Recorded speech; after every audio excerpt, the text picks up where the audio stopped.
Et quand on a ce phare à l'horizon que constituent le ou les rêves, eh bien déjà, on sait par où on veut aller, hein. Finalement, croire en mes rêves a changé ma vie, mais croire et trouver nos rêves et puis y croire profondément peut changer plein de vies. Je m'appelle Mohamed Bouclé, je suis vice-champion du monde de lecture rapide et auteur du best-seller Connaissance illimitée. Dans le podcast Connaissance illimitée, je reçois des invités au parcours extraordinaire pour nous montrer que la réussite est à portée de tous. Paix sur vous, bienvenue dans ce nouvel épisode du podcast Connaissance illimitée et j'ai l'honneur d'accueillir Isabelle Layer.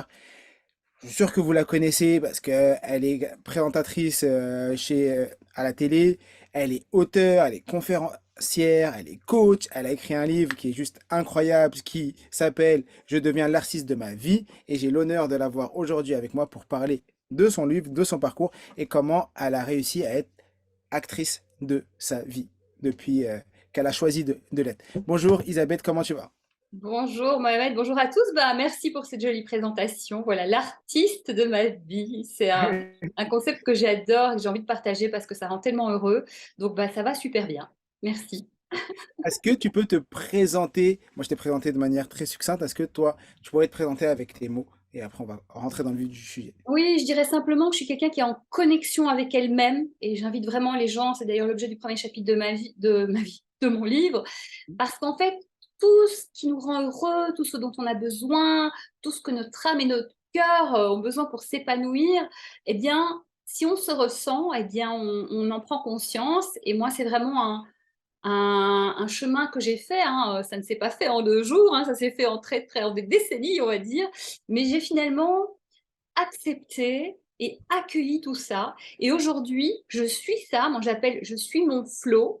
Et ce flow me dicte ce que je vais faire. Alors, parfois, je ne comprends pas toujours pourquoi je le fais, mais ça m'éclate toujours. Et ça m'amène à, comme tu l'as dit, avoir plein de casquettes, ce que j'appelle être l'artiste de sa vie. Et vraiment, j'invite tout le monde à faire ça. Parce que, voilà, on vit tous les jours des belles journées, des belles rencontres, des beaux challenges. Et quand on vit tous les jours quelque chose de beau, finalement, on a une belle vie. Exactement.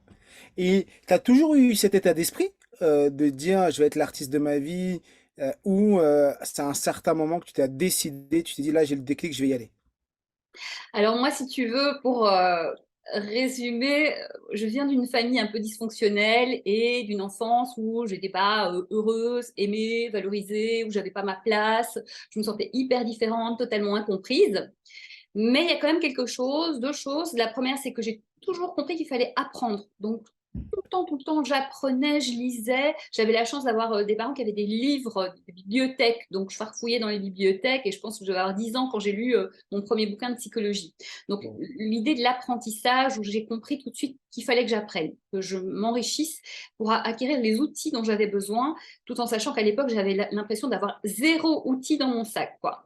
Et la deuxième chose, c'est de dépasser ses peurs. Il faut savoir que quand j'étais petite, et j'en parle aussi dans le livre, c'est que même aller à la boulangerie, demander du pain, acheter du pain, pour moi, c'était une souffrance absolue. J'étais tellement timide, tellement mal dans ma peau, tellement, voilà, en dehors de ce monde un peu, j'ai envie de dire.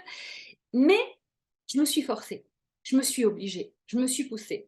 Et au fur et à mesure, alors ça paraît complètement anodin pour certaines personnes, mais il y a des gens, je sais, à qui c'est arrivé. Et au fur et à mesure de ça, j'ai compris fallait que je dépasse et que je prenne mon courage à 2 mains et que j'y aille. Et au fur et à mesure, c'est devenu une habitude de dépasser ses limites. Alors, pas pour montrer à la galerie, juste pour être confortable dans sa peau, dans sa vie, et surtout n'être limité par rien. Moi, ça me rend dingue de me dire, je suis limitée. Déjà, ça me rend dingue de dire, on n'utilise même pas 10% de notre cerveau, ça m'énerve.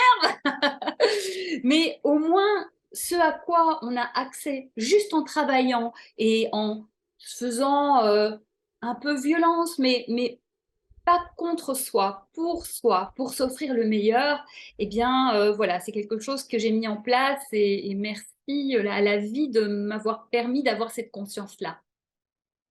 Et parce que tu commences ton livre et dans l'intro de ton livre, donc je répète, donc tu es l'auteur du livre Je deviens l'artiste de ma vie aux éditions Erol. Donc tu l'as dans les mains et je mettrai Je le ne lien quitte jamais. sous la vidéo et je le mettrai également tous les épisodes, le descriptif du podcast, et tu commences ton livre en dire croire en mes rêves a changé ma vie. Ce n'est pas une formule, c'est la pure vérité. Est-ce que tu peux nous dire pourquoi tu as choisi de commencer ton livre par cette phrase et qu'est-ce que veut dire cette phrase? Mais ça a tout changé dans ma vie et je pense que la puissance du rêve, quand on choisit son juste rêve, c'est-à-dire pas être riche, être directeur de je ne sais pas quoi, qui peut être une conséquence, hein, pourquoi pas, mais quand on choisit son rêve essentiel, eh bien, on trouve une force, un courage de déplacer des montagnes absolument dingue. Moi, quand j'étais petite, bah, je l'ai dit, c'était pas du tout fun. J'étais un peu perdue, même complètement paumée. Mais et ça, c'est marrant et c'est pas pour rien que j'y travaille aujourd'hui. Grâce à la télévision, j'ai vu Mhm. qu'il y avait autre chose de possible dans le monde. J'ai vu des familles heureuses et aimantes. J'ai vu des gens qui faisaient des choses incroyables, qui voyageaient. J'ai vu des artistes. Moi, c'est dans mon sang. Et j'ai vu, mais il y a autre chose. Et du coup, je me suis accrochée à ça. Et c'est devenu mon rêve ou mes rêves et mon phare à l'horizon. Et quand on a ce phare à l'horizon que constituent le ou les rêves, eh bien déjà, on sait par où on veut aller. Hein. Quand tu ne sais pas par où tu veux aller, c'est compliqué d'avancer. Par où tu avances? Donc moi, je me suis accrochée à ça et j'ai appris au fur et à mesure tout ce qui me permettait d'avancer vers ça. Donc finalement, croire en mes rêves a changé ma vie, mais croire et trouver nos rêves et puis y croire profondément peut changer plein de vies. Alors évidemment, il faut y croire, hein. Il y a des gens qui disent non, mais ça n'existe pas, c'est dans les films américains. Moi, je témoigne et je connais tellement de gens que j'ai entre autres interviewés qui témoignent de la même chose. Alors on est peut-être tous différents, il y a peut-être des gens pour qui ça marche pas, mais je pense que ça marche pour une grande majorité des gens et c'est ça que j'ai envie d'apporter, de dire moi franchement les amis, c'était pas gagné, ça a été possible, hein, je suis pas une super héroïne avec des facultés hors normes, non, je suis une personne qui a juste travaillé pour, mais parce qu'elle a cru que c'était possible. Et c'est vraiment ça. La force des rêves peut tout changer. Et après, évidemment, il faut bosser. Hein. Parce que quand tu étais jeune, tu avais ce rêve de devenir journaliste, auteur, c'est-à-dire à quel moment, parce qu'aujourd'hui tu as plein de casquettes, et à quel moment tu as eu ce déclic, ce truc qui t'est dit, bah là, oui, je vais croire en mes rêves, et mes rêves, ça va être journaliste, pouvoir écrire un livre, être auteur, coacher des gens. Comment, c'est quoi le cheminement? Comment t'en es arrivé là? Alors, toute petite, je m'amusais à présenter en mode présentatrice télé, à faire de la programmation télé. Donc, je prenais, je dis, samedi de 14h à 15h, je vais regarder ça, de 15h à 16h. Et un directeur de la programmation m'a dit, mais tu faisais de la programmation télé? Je dis, mais c'est vrai. Toute petite, je dansais, je chantais, je m'inventais des personnages. Alors, peut-être aussi pour sortir de ma réalité, mais ça me faisait vibrer. Voilà, donc tout ça, c'était en moi. Et du coup, je ne me suis pas forcément dit, la télé quand même un peu, j'en ai rêvé. Mais artiste, c'était en moi, je le faisais, je prenais des cours, j'ai pris des cours de danse assez tard, mais je l'ai fait, des cours de chant aussi tard, je l'ai fait, etc. Et en fait, c'est fou parce qu'il est dit en développement personnel que quand quelque chose est juste pour toi, la vie va t'y aider. Et vraiment, c'est pas quelque chose dont j'avais conscience, mais en revisitant ma vie, j'ai fait, mais c'est incroyable. Parce que, alors pour ce qui est du journalisme, c'est envoyé spécial, l'émission sur France 2, je me disais, mais quel beau métier, quoi. Tu découvres le monde, tu rencontres plein de gens. Et moi, j'adore transmettre. Et tu transmets au public, aux gens, ce que tu as appris et toute cette richesse du monde. En étant artiste, tu transmets quelque chose, en étant autrice, etc. aussi. Et du coup, ce qui est fou, c'est que à 18 ans, moi, je me gérais toute seule, j'avais personne pour m'aider, donc appart, études et compagnie. J'ai trouvé un job artistique, donc je dansais, je chantais, plutôt danseuse à l'époque, où j'étais engagée dans différents spectacles, ce qui m'a permis de payer mes études de journalisme. Et voilà, de fil en aiguille, les choses se sont mises en place comme pour m'aider, quoi. Pourtant, j'étais seule, j'avais rien, j'avais une amie, Magali, qui m'a aidée parce qu'elle voyait bien que j'étais une nana, mais vraiment seule et en difficulté, en fait, de cette solitude, comment je vais prendre la vie, moi qui suis mal dans ma peau et qui n'ai de place nulle part, sauf quand je dansais. Quand je dansais, autant je me sentais faible, enfin, pas à ma place dans le monde, nulle part. Autant quand je dansais, je me sentais mais invincible. Wow. Donc, tu vois, c'est plein de choses comme ça qui ont fait que la vie, petit à petit, m'a amenée à ce qui était essentiel pour moi, mais parce que j'ai eu la chance d'écouter ça. Et donc, tu as fait des études de journalisme et directement, tu as réussi parce que le nombre de personnes qui font des études de journalisme et qui ont ce rêve de devenir journaliste, mais qui n'ont jamais l'occasion, toi, tu es présentatrice, tu passes à la télé, n'ont jamais la chance de pouvoir avoir un plateau qui leur laisse l'occasion de s'exprimer. Comment, c'est quoi ce combat? Comment t'as... Parce que des personnes qui nous écoutent, des gens qui ont des rêves, vont faire certaines actions, mais soit vont arrêter rapidement, soit vont pas aller au bout. Comment toi tu as fait et qu'est-ce que tu dirais à ces personnes-là? Alors, c'est un très long chemin. J'ai bossé comme une tarée. Ce qui s'est passé, c'est qu'à la fin de mes études de journalisme, avec deux amis, on avait monté une compagnie de spectacle. Cette compagnie, en Belgique, hein, j'ai grandi à Bruxelles, elle cartonnait. Du coup, je me suis dit, bon, je ferai journaliste plus tard parce que là, je suis en train de vivre un truc, j'avais même pas osé en rêver tellement que c'est dingue. On faisait des télés, on faisait des shows. Moi, j'ai dansé devant 5000 personnes, j'ai chanté devant plein de gens. On a fait même une présélection Eurovision à Bruxelles et tout. Enfin, on vivait des aventures de malades. Mais j'ai quand même continué des petits travaux journalistiques, soit que je trouvais par moi-même, soit pour remplacer des copains sur des interviews ou d'autres choses quand ils n'avaient pas le temps, très ponctuellement, hein, pas beaucoup, mais par passion. Et parfois pas du tout payé, hein, vraiment par passion. Et à un moment dans ma vie, je me suis dit, bon, dans le spectacle, j'ai fait plein de choses super. Maintenant, je tourne un peu en rond. C'est quoi mon rêve? Et mon rêve, c'est de vivre à Paris et de travailler à France Télévisions. Il faut savoir qu'à 18 ans, mon rêve, en ayant vu Envoyé spécial, etc., c'était de travailler à France Télévisions, alors que je n'avais pas encore fait des études de journalisme. Hein, j'avais envoyé des CV, mais j'avais jamais eu de réponse, évidemment. Donc, je débarque à Paris, je trouve un job dans une radio, la radio du voyage, alors que j'avais quasiment rien fait, mais j'étais tellement passionnée et motivée que je suis un ouragan. Quand on est passionné, on est un ouragan. Et il y avait d'autres gens qui sortaient des études, etc., ce qui n'était pas mon cas, puisqu'il y avait eu un temps entre, et ils m'ont pris de moi. Et je leur ai dit, prenez-moi, vous ne le regretterez pas. Ils n'ont jamais regretté. C'était juste 3 4 mois, puis j'ai galéré, etc. Et puis après, je suis, en envoyant 1000 CV, on m'a donné ma chance à France Télévisions, mais pour venir faire un entretien. Pareil, j'ai eu la motivation. Entre-temps, j'avais galéré, j'avais travaillé en intérim, ça marchait très bien, mais alors, tout le monde était malheureux comme une pierre, et moi aussi. Et du coup, j'ai vraiment descendu mon salaire pour entrer à France Télévisions, qui était mon rêve. Enfin, il y a vraiment un hasard qui fait que je suis entrée comme assistante, ce qui n'était pas mon job, mais ayant été co-directrice de la compagnie, j'avais fait tant d'administratif que de l'artistique, que de la couture, enfin tout quoi. En Belgique, on se lève les bras et quand on ne sait pas, on fait, on invente, on trouve. Ça, c'est une force aussi. Et du coup, de fil en aiguille à France Télévisions, en travaillant comme une acharnée, je suis passée d'assistante à chargée de coordination, de chargée de coordination à responsable des deals groupes en spectacle, Wow. où je m'occupais de spectacles, de documentaires, et puis de responsable de recherche de talent. Et puis un jour, c'est ouvert France Info. Et j'ai tenté ma chance, donc c'est France Info, la chaîne télé qui dépend de France Télévisions, j'ai tenté ma chance et j'ai envoyé un mail comme ça avec tout ce que j'avais fait. Entre-temps, j'avais fait un spectacle en seul en scène à Paris aussi, donc j'avais des gens qui m'avaient interviewé, j'avais plein de chroniques que j'avais continué à faire en France gratuitement pour des petites radios, etc.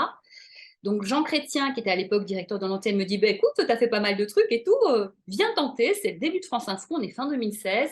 Il me dit pour l'instant, on est une chaîne laboratoire, donc c'est bien, tu restes, c'est pas bien, c'est pas grave, on a le droit de tenter. J'ai fait, donc je dis, je vais faire une interview coup de cœur que je vais kiffer avec des super artistes comme ça, même si j'en fais qu'une, on aura kiffé. Et puis voilà, ça fait 7 ans que j'y suis, mais ça s'est pas fait aussi simplement parce que pendant 4 ans ou 5 ans, j'ai continué à faire mon job à côté, Mhm. plus travailler pour France Info gratuitement. Ah oui, au début, tu t'as fait En ça gratuitement pour eux parce qu'ils n'avaient pas de besoin. Pratiquement. Oui, parce qu'en fait, au début, ça les arrangeait d'avoir des personnes de France Télévisions Oui. de manière à, justement, parce qu'ils n'avaient pas trop de budget. Ouais, ça rationalisait des coûts. Tu étais payé sur ton premier boulot pour faire Voilà, des j'étais à super. France Télévisions, je faisais mon job, et puis à côté de ça, sur mes heures à côté, je bossais mes chroniques, mes interviews, j'allais voir des spectacles et tout ça. Ouais, et tu n'avais pas ton cachet de présentatrice, mais tu avais ton cachet de ton salaire J'avais de. mon salaire, puisque je suis interne à France Télévisions, hein, je suis en CDI à France Télévisions. J'avais mon salaire et puis ça couvrait tout, quoi. Et maintenant, t'as ta propre émission. Bon, tu avais ton émission et. Alors, ça a été aussi un long combat. Tu sais, les grosses boîtes, c'est pas simple. Mais finalement, je suis donc maintenant intégrée dans les journalistes culture de toute France Télévisions. Et moi, je travaille donc depuis fin 2016 à France Info. J'ai aujourd'hui, suite à plein de propositions que j'ai faites, à travailler pendant les vacances parce que les gens voulaient pas travailler, que moi, je suis là, travailler le soir, tard et compagnie. J'avais installé une émission pendant les vacances qui était l'interview culture d'artistes, qui est devenue une interview culture d'artistes très connue. Et du coup, avec ce niveau-là d'artistes, en fait, cette émission a été pérennisée et maintenant elle est diffusée le samedi à 19h50, le dimanche à 21h50 à des super horaires, quoi. Et donc, j'ai mon émission et j'interviens aussi dans d'autres émissions. Wow. Ce qui revient beaucoup dans tout ce que tu viens de dire, déjà, bravo. Bravo pour toute cette persévérance et ce travail. Et il y a une chose que tu dis, as dit plusieurs fois, c'est j'ai énormément travaillé. J'ai énormément travaillé et tu as choisi, tu as accepté de faire des sacrifices. Parce que beaucoup de personnes ont des rêves, mais peu sont prêts à faire des sacrifices pour atteindre leurs rêves. Comme exemple, travailler gratuitement, baisser son salaire, accepter de revenir en arrière, prendre un poste d'assistant alors que on pourrait diriger tel poste. Et ça, c'est un enseignement incroyable pour tous ceux qui vont écouter ce podcast. Et est-ce que tu pourrais euh, aborder un peu plus ce sujet-là, de accepter quand on a un rêve, parce que tu parles beaucoup de devenir acteur de sa vie, du rêve. Et pour beaucoup de personnes, quand on entend ça, on voit trop la vie des bisounours. Je vais vivre mon rêve, le rêve à l'américain, américaine plutôt. Mais on oublie souvent l'aspect sacrifice, travail, acharnement, moi, que j'ai vécu pour en arriver où j'en suis également. Et j'aimerais bien que les gens qui écoutent puissent. Est-ce que tu pouvais aborder un peu ce sujet? Oui, bien sûr. De toute façon, ce chemin, il est fait d'efforts, de déceptions, d'injustices, mais tu lâches pas parce que c'est essentiel pour toi. Moi, je dirais aux personnes qui sont pas prêtes à faire des sacrifices pour leur rêve, est-ce que vous êtes sûr d'avoir choisi le bon rêve? Ah, ouais. Tout simplement. Tout simplement. Cette phrase résume tous les enseignements. Effectivement, quand tu as le bon rêve, tu sais ce que tu veux et après, tu C'est relis. essentiel pour toi. Tu vis pour ça. Tu penses jour et nuit. C'est en toi. Et Et du coup, aussi sur le chemin, même si parfois c'est dur, même si parfois c'est injuste, même si parfois tu dois en faire plus que les autres, tu sais pourquoi tu le fais. Et surtout, tu aimes ce que tu fais. et est-ce que tu as eu des moments de doute? Des moments où tu savais pourquoi tu le faisais, tu t'es acharné, mais tu as ce petit doute de dire, mais est-ce que je suis dans la bonne voie? Est-ce que je suis au bon endroit? Est-ce que je fais bien? Est-ce que je devrais pas. Là, je suis peut-être pas en train de m'acharner et que je devrais faire autre chose. Est-ce que ça t'est arrivé? Et comment tu fais pour passer au-delà de ça? Alors, sur le journalisme, non, pas de doute. Et même quand, voilà, c'est un peu de la sauce interne, mais je vais quand même le dire, c'est que même des gens me disaient, Isa, t'es journaliste depuis toutes ces années à France Info, et France Info, la chaîne a été super, mais c'est au niveau RH, hein, dans les boîtes, c'est toujours compliqué. Ça, ils n'arrivaient pas enfin, je sais pas, il y a un truc qui bloquait, j'aimerais bien savoir quoi, mais bon, peu importe. Et j'avais quatre boss qui étaient avec moi, qui disaient, mais enfin, Isabelle, il faut trop qu'elle fasse ça, on voit bien, elle s'épanouit, elle apporte énormément de choses à la chaîne, pourquoi vous la faites pas passer journaliste et tout? Et j'ai deux boss qui m'ont dit, Isa, lâche l'affaire, tant pis, en fait. Et moi, j'ai fait, what? Mais jamais je lâcherai cette affaire. C'est, déjà, je le mérite, mais fois 1000. Bien sûr. Et en plus, c'est ça que je veux faire. Et, et c'est important pour moi. Et après, autre sauce interne que pas grand monde ne sait, un jour, on a essayé de me faire faire autre chose qui n'était pas ce que j'aime faire, ce pourquoi je vis, et quitte à me faire remplacer par quelqu'un d'autre qui n'est pas fait pour, mais enfin un truc complètement incompréhensible, et ben je suis allée pour dire, bah, écoutez, si c'est comme ça, je pars en fait, parce que c'est plus mon rêve. Et en fait, on s'est parlé et effectivement, enfin, ils ont vu que c'était juste essentiel. Et surtout, ils se sont dit, c'est un peu couillon si elle part. En tout cas, pour l'instant, personne n'amène une grande personnalité de la culture par semaine. Après, tout le monde est remplaçable et tout ça, hein. Mais en tout cas, il y a eu un vrai dialogue. Et aussi, parfois, c'est important d'échanger. Pourquoi c'est essentiel? Et je donne tout, et ils le savent. Moi, je sais pas, je travaille pas. On le voit juste dans le podcast. on le voit dans le podcast, l'énergie que tu dégages dans l'épisode, les gens qui verront la vidéo, on voit que tu as une énergie incroyable quand tu parles avec le cœur, tu as l'enthousiasme, c'est incroyable l'énergie que tu dégages juste comme ça. Alors je pense que dans ton quotidien, ça doit être, tu dois être une ressource incroyable d'énergie. Écoute, je pense que quand c'est tellement essentiel pour toi, c'est vraiment, mais c'est ma vie, quoi. Et tu vois, faire de la télé, c'est pas une question d'ego, montrer ma tête, etc. Non, moi, je dois parler aux gens. Et sur scène et partout, je veux parler. Je veux leur transmettre des choses positives, qui leur font du bien. Ça, c'est mon développement personnel. Des choses qui sont belles, toute la beauté du monde. Ça, c'est mon côté interviewer un artiste. Mais quand j'interviewe un artiste, ben, je mets en avant quelqu'un qui a réalisé ses rêves. J'accompagne, modestement évidemment, un rêve et en même temps, je montre aux personnes, regardez, ça marche de réaliser ses rêves. Et rien ne me fait plus plaisir quand j'amène à la télé un artiste qui fait quelque chose de magnifique et dont c'est la première télé. Waouh. Mais c'est merveilleux et ça me touche énormément et je vois bien, ils sont heureux, pour eux c'est incroyable, quoi. C'est beau.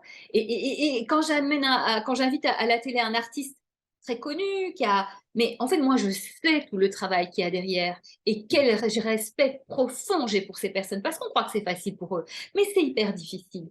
Tout est difficile. C'est difficile quand on n'est pas connu, c'est difficile quand on est connu. C'est pour chaque fois se réinventer. Et puis, on se met quand même Une sous pression. le jugement de l'autre. Hein, c'est-à-dire que quand on t'aime bien, c'est facile, mais dès que tu fais un truc de travers, ça se déchaîne. Et avec les réseaux sociaux, encore plus. On parlait des personnes que tu as interviewées et de ces personnes qui arrivent, c'est leur premier plateau. Est-ce que tu as une personne que tu as interviewée et qui t'a marqué? Et quel a été cet artiste ou cette personne que tu t'es dit, waouh, c'est un moment juste extraordinaire que je suis en train de vivre? Petite anecdote comme ça, et après on passera sur la partie de ton livre. Oui, écoute, c'est difficile parce que moi, les artistes me touchent profondément. D'accord. Donc, j'ai eu des montées d'émotions plein de fois. Ok. Et je pense, là, la première image qui me vient, évidemment, c'est Jane Birkin, Wow. qui nous a quittés récemment. Et c'était drôle parce que elle n'avait pas le temps, elle était attendue à l'émission Quotidien. Son adorable attaché de presse avait fait en sorte qu'elle puisse venir, ce qui est déjà Mm. énorme. Sébastien Dassini, merci Sébastien. Et en fait, on fait cette interview. Moi, j'ai plein d'émotions. C'est un joli moment de partage. L'interview se termine. Ils étaient super pressés. Et nous, on continue à discuter parce qu'il se passait quelque chose. Waouh. Tu vois, c'était beau. Ou bien, il y a un moment, tu vois, j'interviewe James Blunt et je suis en train d'interviewer James Blunt et je suis en train de me dire, mais je suis en train d'interviewer James Blunt, c'est juste dingue en fait. Et plein de trucs, tu vois, de Clémentine Sélarié il y a plein de gens qui m'ont touchée. Vladimir Cosma, c'était un joli moment. Enfin, plein en fait. Et peu importe connu, pas connu, le petit Benzi, qui est un jeune musicien, regardez sur Internet, il était trop mignon. Euh, C'était sa première télé et il était tout Ouais, merveilleux. à la fois intimidé, à la fois il était vachement bien. Enfin, ça s'est très bien passé et vraiment, tu sens qu'il a ce qu'il faut. En Waouh. plus d'être un artiste génial, enfin, en fait, tous les artistes me touchent. C'est rare. En fait, je vais dire, c'est rare qu'un artiste ne me touche pas. C'est très rare. Et dans ce cas-là, c'est qu'il y a quelque chose d'une protection telle que c'est difficile d'entrer et qu'en 8 minutes, ben voilà, C'est court. c'est compliqué en 8 minutes. C'est pour ça que c'est plus simple les interviews au long cours parce que tu as 10-15 minutes où les gens se détendent et après tu vas chercher des choses. Et moi, bah, je dois faire ça tout de suite. Ouais, c'est vrai. Mais comme je parle avec le cœur, ils sentent que je les comprends.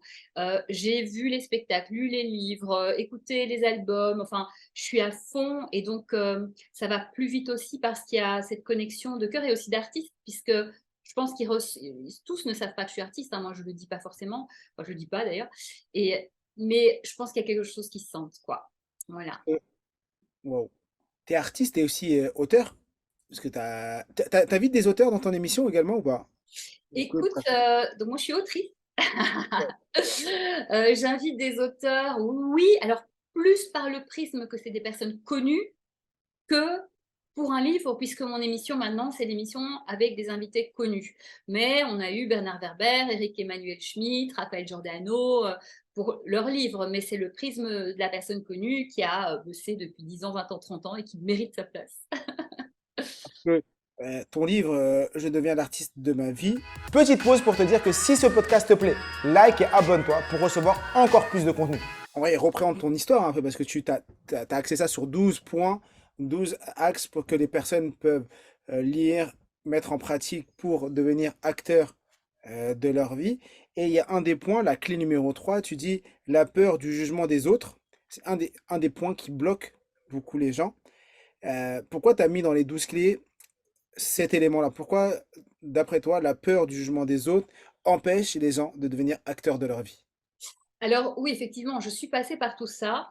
J'explique des choses qui me sont arrivées. C'est pas ma biographie du tout. Je parle pas forcément de moi. Quand j'utilise des exemples, c'est pour voilà, que ce soit bien clair ce que je veux expliquer et aussi pour dire que voilà, moi je suis comme tout le monde en fait. J'ai dû avancer, apprendre, comprendre, etc. Et que c'est pas grave. C'est un livre qui déculpabilise, qui relativise et qui met la joie, le plaisir, le partage de ce chemin, parce qu'on ne sera jamais que sur ce chemin, et que derrière un rêve, il y a toujours un rêve. Un rêve, c'est finalement une excuse qui va te donner la pêche, l'énergie, l'envie, la joie et l'enthousiasme. Le jugement des autres, alors moi je viens de Belgique, je pense que c'était encore pire en France, où on est vraiment tétanisé par ce que pourrait penser telle personne ou telle personne, la peur de décevoir, la peur du candidaton, etc. Le problème, c'est que si on tient compte de ça, on ne vivra que dans une petite case étriquée qui n'est même pas notre case. Et que c'est absolument essentiel de se rendre compte que s'empêcher de vivre, parce que peut-être que quelqu'un que tu ne connais même pas va penser que je ne sais pas quoi, c'est juste pas possible. Et que toutes les personnes qui ont un truc à dire sur toi, qu'elles le disent, parce que dans 10 ans, si c'est comme ça qu'elles vivent, elles seront au même point. Et toi, tu seras ailleurs et sans doute où tu as envie d'aller.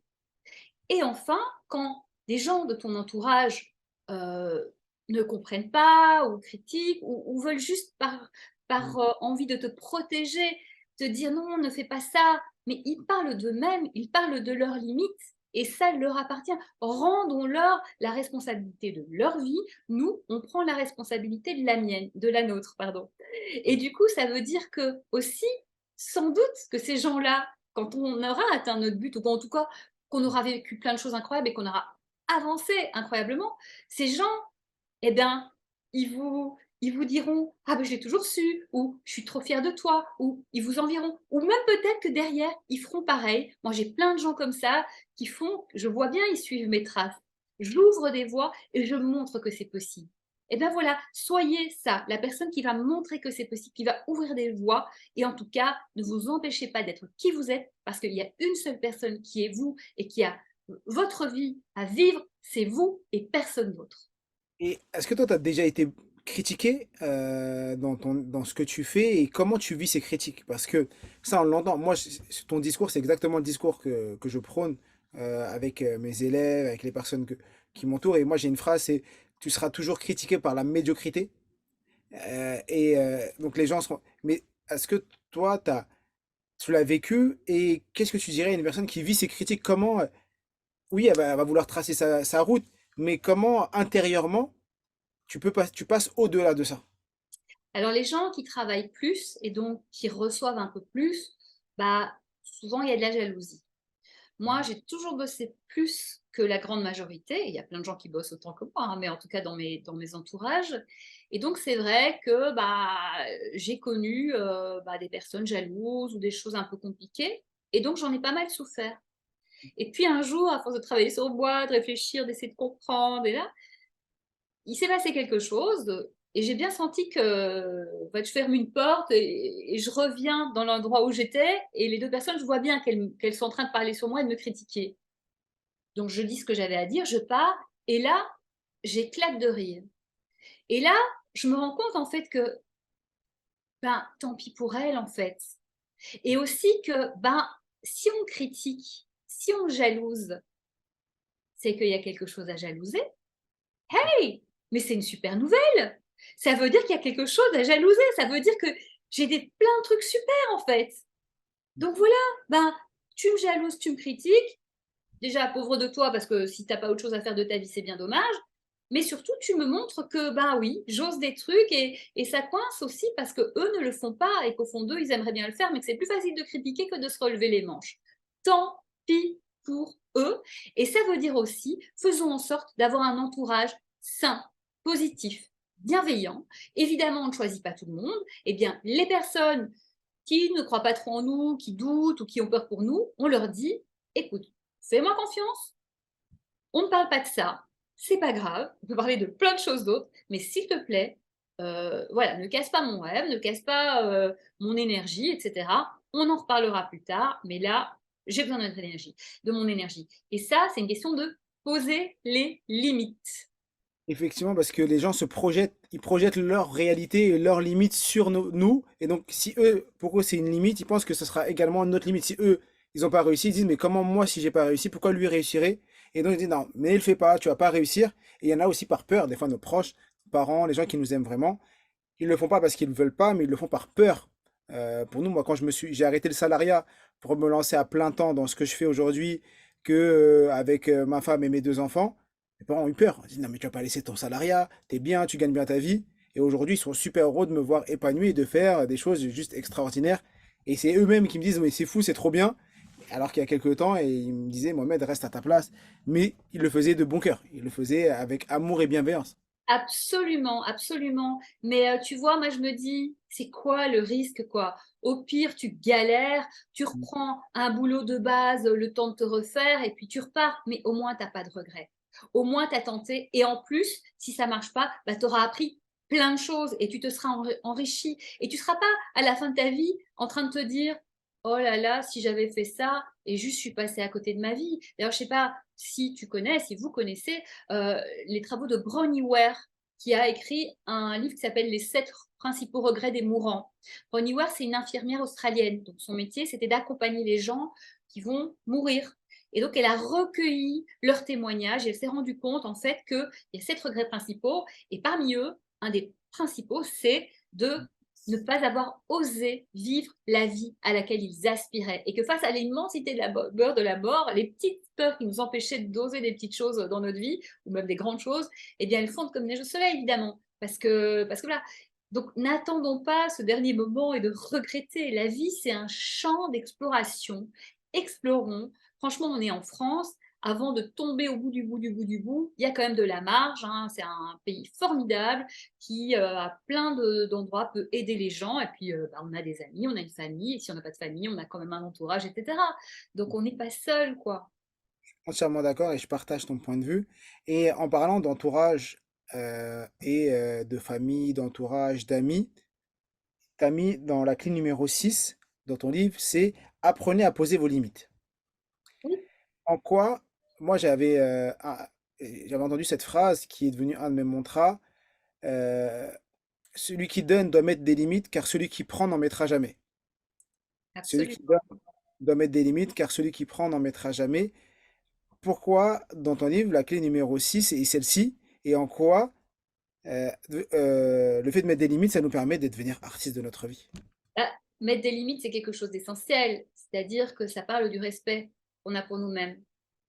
C'est-à-dire que parfois, on n'ose pas dire oui et de dire non parce qu'on a peur d'être jeté, on a peur de ne pas être aimé, on a peur que ce soit mal pris, on a peur de décevoir, etc. etc. Sauf qu'en fait, on se fait bouffer. Parfois, on va dire oui à un truc qui ne nous va pas du tout. Et du coup, on n'est pas bien. Et aussi, au boulot, par exemple, tu acceptes tout, tu es sous l'eau, enfin, tu vois, tu peux partir en burn-out, voilà, mais des limites aussi qu'on peut s'imposer à nous-mêmes, hein, il n'y a pas que les autres qui...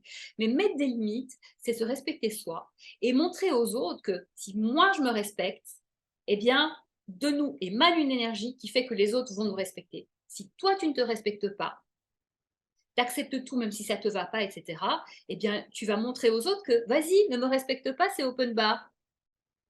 Et Ah c'est oui. pas possible en fait. Et un truc de fou, alors là, je l'ai carrément vécu, hein. Je mettais pas les limites, j'aidais tout le monde. Et je dis pas qu'il faut pas aider les gens, il faut aider qui le mérite et pas faire le boulot à la place des gens. Moi, il y a une époque où je faisais le boulot des autres, j'étais pas dans le même service et je faisais des trucs et on me remerciait à peine. Je ne me respectais pas, on ne me respectait pas. Et puis un jour, il y a eu un gros truc injuste et je me suis dit, mais en fait, tout ça pour ça, quoi. Donc, le temps a passé, je me suis refaite et tout. Et j'ai compris que, ben, en fait, mettre des limites, dire non, mais parfois tu peux dire non en disant oui. Oui, bien Et sûr. bien, ça va faire en sorte que les gens vont faire: «Ouh là!» Exemple, dire non en disant oui, parce que ça, c'est quand même génial, je l'ai expérimenté. Moi, il y avait une nana, elle venait toujours, me demander, de faire son boulot, en gros, alors qu'elle était même pas dans le même service que moi. Et moi, je voulais montrer que j'étais sympa, que j'allais faire plein de choses, qu'on pouvait compter sur moi, blablabli, blablabla. Je pense que plein de gens vont se reconnaître. Et je voulais être aimée aussi. Et du coup, je faisais son job, et cetera. Mais franchement, j'avais pas de merci, quoi. Et du coup, à un moment, j'ai compris, et il y a ça dans le livre La semaine de 4 heures de Timothy Ferriss, c'est là que je l'ai vu ça. Tu dis à la personne elle vient, elle te demande un truc, et tu lui dis écoute, ça aurait été avec plaisir, donc tu dis oui, mais bah, là, je suis overbookée. Je suis overbookée, ça c'est le seul truc que tout le monde peut entendre, hein. Un enfant malade, les gens n'entendent pas, d'autres choses, tu n'entends pas. Mais là, je suis overbookée, mais la semaine prochaine, avec grand plaisir. Sauf moi, je sais que la nana, tout doit être fait pour hier. Et donc, elle m'a fait le coup 2 fois. Elle n'a plus jamais rien demandé. Bien sûr. Voilà. Et quand je fais des choses, eh bien, avant, je faisais d'abord les choses pour les autres, Mmh. pour montrer que j'étais efficace, rapide, qu'on pouvait compter sur moi, et cetera. Et moi, je restais jusqu'à 22 heures à bosser parce que je n'avais pas fini mon job. Eh ben non, tu prends, tu dis, écoute, si tu penses que c'est juste de faire ça pour la personne, ok. Alors, si ton boss te demande, tu dis, ok, je prends ça, mais qu'est-ce que je mets en stand-by? Mmh, bien sûr. Plutôt que de dire, non, je peux pas, j'ai pas le temps. Bah, là, tu dis oui, mais t'équilibres. Et aussi, tu vas dire à l'autre, bah, écoute, moi j'ai du travail, je vais t'aider, mais là, je suis overbookée, je ferai quand j'aurai le temps. Et puis là, la personne, en fait, je me suis rendu compte que moins de temps tu fais pour faire quelque chose, moins de temps tu prends pour faire quelque chose, moins de valeur la personne va donner à cette chose. Je crois que c'est facile. Bien sûr. Et du coup, ben, je prenais le temps dont j'avais besoin pour faire mon job, et derrière, je faisais pour aider.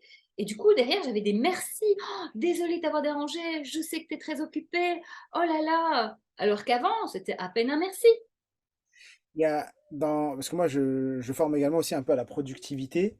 Et les deux raisons pour lesquelles les gens ne savent pas dire non, du moins j'en ai détecté deux. La première, c'est la peur de vexer. Ça, c'est la première chose. Les gens ont peur de dire non parce que qu'est-ce que les gens vont penser de moi, le regard des gens, le jugement, la peur de vexer, comme tu as dit aussi, le fait de bien faire, de vouloir aider et d'être aimé. Et la deuxième, souvent c'est la plus, c'est les personnes qui n'ont pas des objectifs clairs.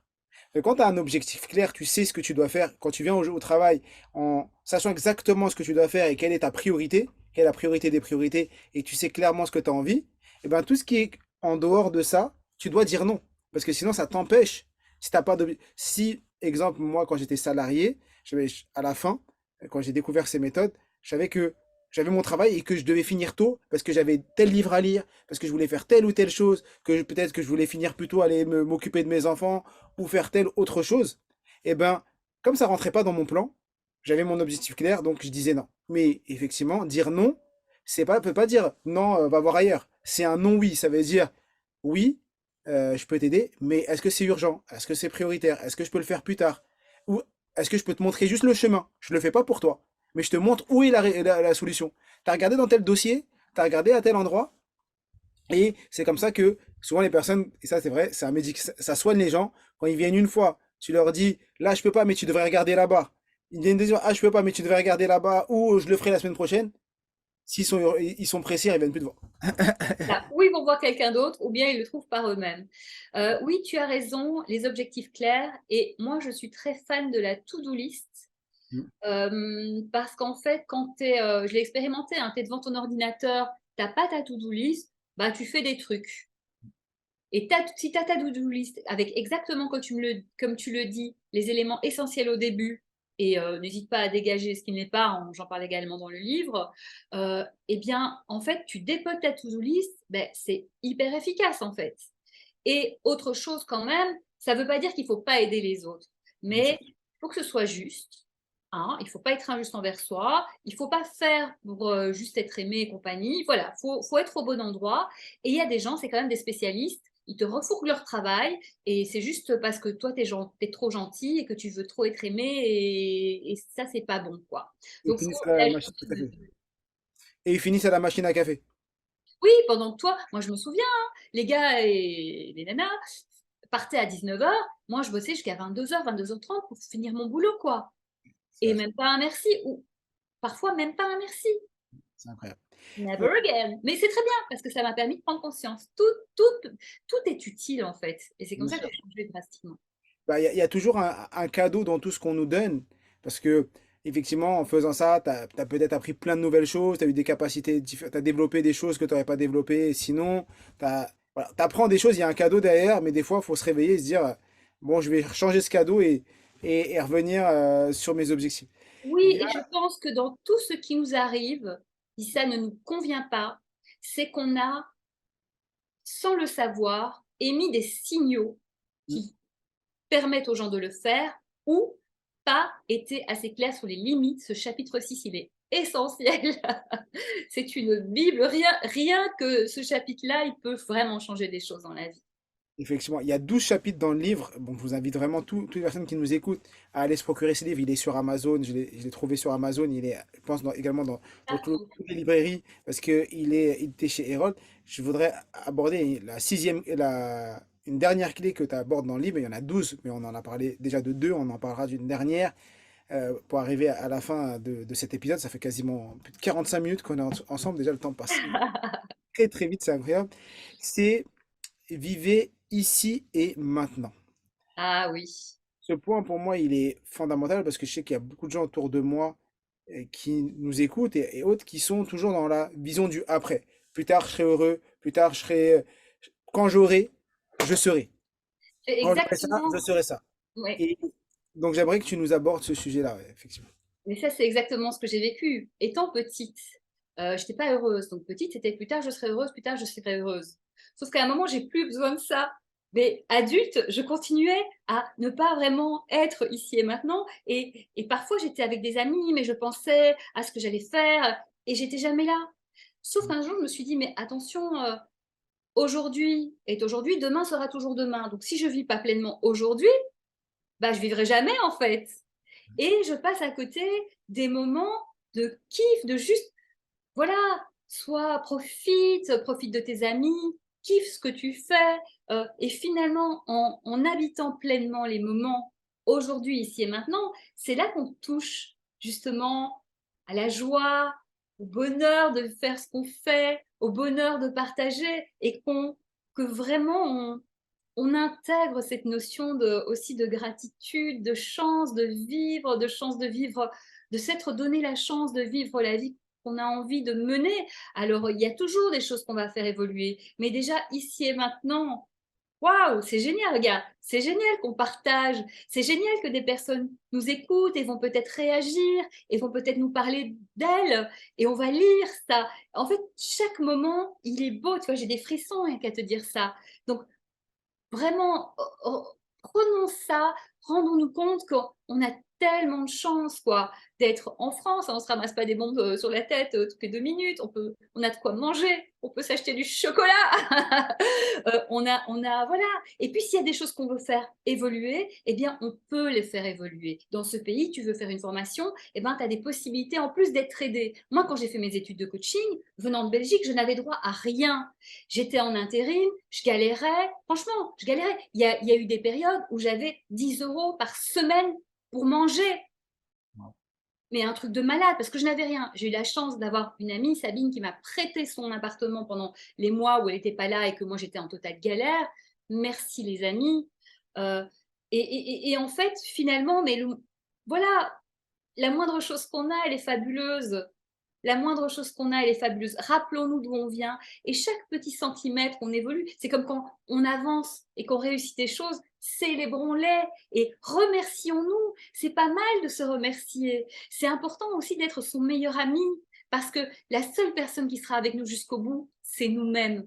Et après, voilà, intégrer les autres, c'est essentiel. On est des êtres sociaux et il n'y a rien de plus beau que le partage, se marrer, partager, s'aider, se soutenir, construire des choses ensemble. Mais ça commence par, OK, putain, je suis vivant. Et un jour, on aura mal tous les jours de notre vie, peut-être. Bah, si tu n'as pas mal, déjà, c'est génial. Déjà, c'est un miracle. Mais tu te lèves le matin, tu n'as pas mal, tu es dans ton appart. bah déjà, c'est génial. Et si tu as envie de faire évoluer, tu fais évoluer. Mais pas, je pense que c'est cette phrase, je sais plus si c'était le Dalai Lama ou Lao Tse qui disait bah, le bonheur, c'est vouloir ce qu'on a. Ouais. C'est beau. Ça n'empêche pas de construire pour aller plus loin. Pas de souci. Mais déjà, waouh, c'est génial. Parce que quand on voit les choses positivement, on a encore plus de force pour continuer aussi. Je suis entièrement d'accord. Et est-ce que, parce que tu es également coach, est-ce que cet enseignement de vivre ici et maintenant, c'est quelque chose que tu partages souvent avec les personnes que tu coaches? Et qu'est-ce que ça apporte à ces personnes et même pas, qu'est-ce que ça t'apporte à toi de vivre ici et maintenant? Bah, c'est vraiment tout ce que je t'ai dit là. C'est de se dire que déjà habiter le présent et se rendre compte de toutes les chances qu'on a et de le ressentir tout ça. Et aussi, c'est éviter de projeter son bonheur à plus tard. Ouais, ça. Parce que demain sera toujours demain. Et c'est, en fait, tout ça, c'est des excuses. Quand je serai mince, quand je serai riche, quand je serai ceci, quand les enfants seront grands. En fait, tu as peur, Mm. lâche cette excuse. Parce que ta vie, c'est ici et maintenant. Et demain, tout peut s'arrêter. On ne sait pas. Donc, Ouais. fais-le. Fais-le. Mais alors, fais-le. Là, c'est ce que j'explique aussi dans le livre. Il y a un truc qui est super, qui marche super bien. Une fois que tu as vraiment, avec le premier chapitre, ou si tu sais déjà bien clarifier ton objectif, ton rêve, ton envie, hein, chacun l'appelle comme il veut, eh bien, tu vas chaque jour sans exception, poser une action en direction de cet objectif, cette envie, ce rêve. Et chaque jour. Alors, tu n'as pas trop le temps, c'est une petite action, hein, par exemple, faire la liste de tout ce que tu pourrais faire. Tu as plus le temps, ben, tu vas contacter quelqu'un qui a déjà réalisé ce rêve, tu vas faire un dossier, tu vas, je ne sais pas, faire quelque chose qui prend plus de temps. Mais quoi qu'il arrive, chaque jour, tu fais un geste, une action en direction de ce rêve. Tu verras que au bout d'un mois, tu auras fait 30-31 actions. C'est impossible de ne pas avoir avancé. C'est incroyable. Ça marche à fond. Ouais. Une action par. Je partage le même enseignement et je suis entièrement d'accord avec toi. On arrive sur la fin de cet épisode où tu nous as partagé énormément de valeurs. Moi, j'ai cité que 3 clés sur les 12. Est-ce que pour toi, il y a une des clés que j'ai pas citées sur les 12? Je pense que les 12 sont importantes. Est-ce qu'il y en a une, tu te dis celle-là, elle est trop importante, il faut que j'en parle aujourd'hui? Ou est-ce on les laisse découvrir ça lorsqu'ils auront acheté le livre et, ou est-ce que tu en as une que tu aimerais citer? Tu dis, bah, celle-là, faudrait. Je pense que ça serait super intéressant d'en parler. Alors, il y en a une qui est très, très étonnante. Et en plus, elle arrive très tôt. Et quand on l'a pas lu, on se dit, mais je comprends pas. C'est la créativité. Développer sa créativité. Au début, en plus. Mais pourquoi? C'est que si on n'est pas arrivé à avancer vers quelque chose, à résoudre un problème, si on tourne en rond quelque part, c'est qu'on pense toujours de la même manière. Donc, développer sa créativité, c'est commencer à ouvrir le champ des possibles, réfléchir différemment, voir d'autres choses, inventer d'autres choses. Et ça va nous être essentiel, très précieux sur tout le chemin qu'on va parcourir ensemble. Mais ça se fait, c'est pas, je vous demande pas de faire des grandes fresques murales, pas du tout.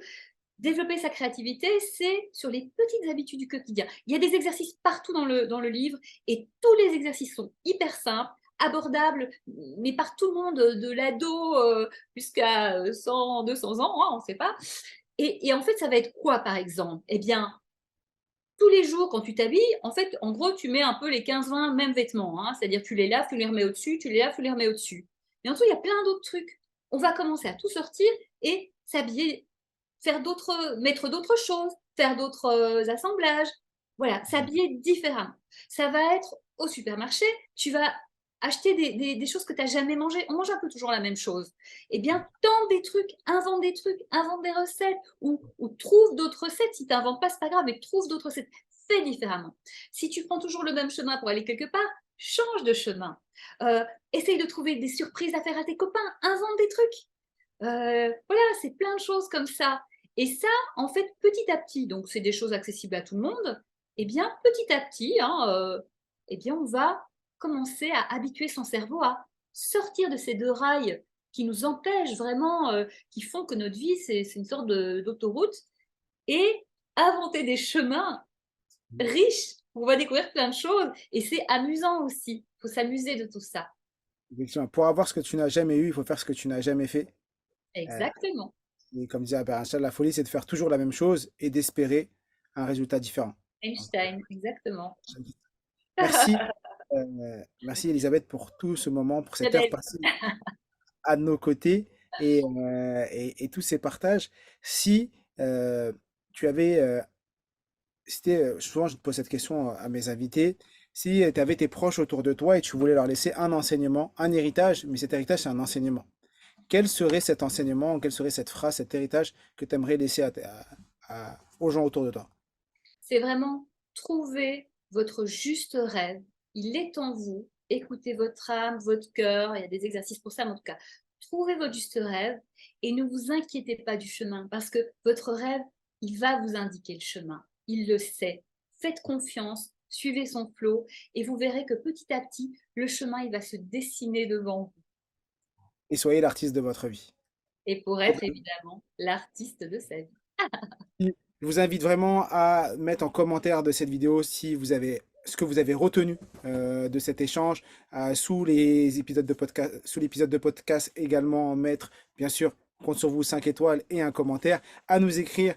Je compte sur vous pour on mettra bien sûr l'ensemble de tes réseaux, le lien vers ton livre pour que les gens puissent se procurer ton livre, ton site internet s'il y en a qui veulent te poser des questions. Et encore mille merci et comme je le dis toujours, je suis, tu es, nous sommes tous des illimités et soyez les artistes de votre vie. Merci infiniment à toi. Je suis sur Instagram, je réponds à tout le monde. Bravo pour ce que tu fais, Mohamed, de permettre aux personnes de développer leur potentiel vers aucune limite. Voilà, c'est juste Exactement. formidable. Et belle continuation à toi et à tous. Et oui, soyez l'artiste de votre vie.